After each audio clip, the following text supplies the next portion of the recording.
Hello, my name is Isabel Butler, and I will be presenting to the Chief Financial Officer Chief Herbst from the Idaho State Board of Education about persuading him to increase the funding for physical education in Idaho's public schools.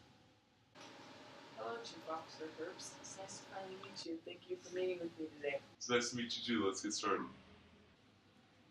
So today, I would like to talk to you about supporting an increase in funding for physical education in Idaho's public schools. As of 2016, the average physical education budget for schools around the United States was $764 per school year. But in order to provide adequate equipment and programs for our children, I believe the budget should be brought up to at least $2,000 for the fiscal year of 2018.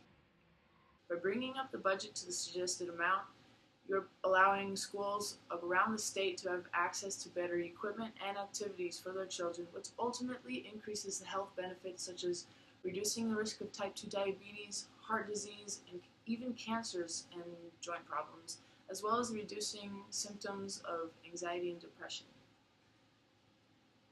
Being active on a regular basis is even related to better classroom behavior, better focus, and being more goal-oriented. So basically, physical activity allows a student to improve in more ways than just one.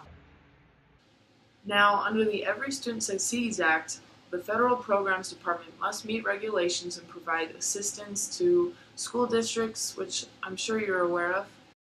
Perfect. So you also understand that this act makes physical education eligible to be funded under the Well-Rounded Education designation. So physical education should therefore be provided funds in order to make our students more well-rounded. Don't you agree? Well, yes. With 15.1% of our 1.6 million residents living under the poverty line, Idaho families rely on the public school system to provide education, quality education for their children, and this includes physical education. So if you're unable to raise funds to the adequate amount, then perhaps consider adopting graduation and time requirements or fitness testing for Idaho students instead. Even without sufficient funds, these alternatives would increase health standards across Idaho public schools nonetheless. Physical education is a foundation for healthy lives, not just for school children, but for all Idahoans. So by investing in our youth's physical education, you are guaranteeing a healthy future for all of Idaho. So I'm asking you, please make physical education a higher priority for our state. Well, thank you very much, Ms. Butler. I'll definitely consider your proposal. Thank you very much for your time and consideration. I look forward to talking to you about this again.